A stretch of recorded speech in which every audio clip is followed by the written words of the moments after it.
Saudara, kasus COVID-19 di Jakarta pada Jumat kemarin mencapai angka tertinggi selama 1,5 tahun pandemi corona. Epidemiolog bahkan mengatakan pembatasan wilayah serta aktivitas orang yang selama ini dilakukan tidak efektif. Untuk seluruh masyarakat harus memperketat protokol kesehatan karena kondisi semakin mengkhawatirkan.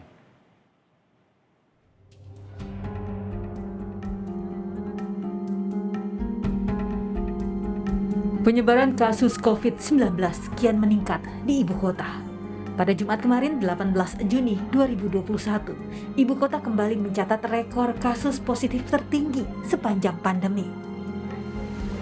Gubernur DKI Jakarta Anies Baswedan menyebut angka kasus COVID-19 di Jakarta bahkan mencetak rekor tertinggi selama 1,5 tahun pandemi. Anies menekankan kondisi Jakarta semakin mengkhawatirkan. Laporan hari ini, jumlah kasus positif merupakan angka rekor tertinggi selama masa pandemi 1,5 tahun. Karena itu, kita semua harus bekerja ekstra keras untuk memastikan bahwa seluruh komponen masyarakat mentaati pemakaian masker, mentaati jumlah orang di dalam ruangan, dan mentaati untuk menjaga jarak.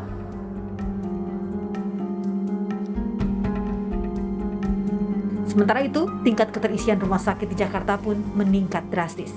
Dalam program Sapa Indonesia, Satgas Penanganan COVID-19 Ikatan Dokter Indonesia, Zubairi Zurban menyebut, kondisi COVID-19 di Indonesia semakin memburuk. Hal ini dilihat dari melonjaknya positivity rate.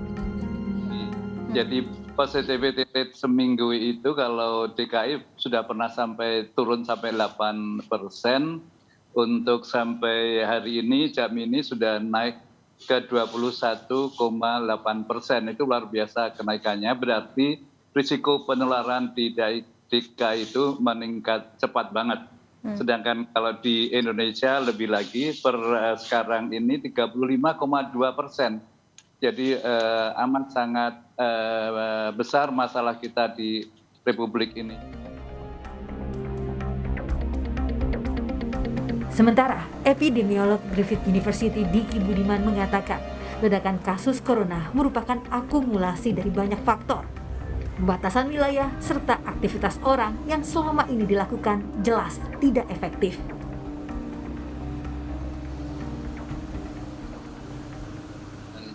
Kebetulannya adalah bahwa ini kita menuju puncak dari gelombang pertama kita yang tadinya lama. Jadi akumulasinya banyak sekali. Dan sayangnya akumulasi ini lebih banyak gagalnya gitu, akumulasi akibat. Karena kalau bicara gelombang yang lama itu ya karena intervensi kita tidak berhasil memutus mata rantai itu. Jadi penyebaran terus terjadi tanpa bisa dideteksi, tanpa bisa kita cegah. Nah ini yang membuat akhirnya situasi seperti saat ini. Jadi kalau ditanya PPKM efektif tidak? Jelas tidak. Jelas tidak efektif.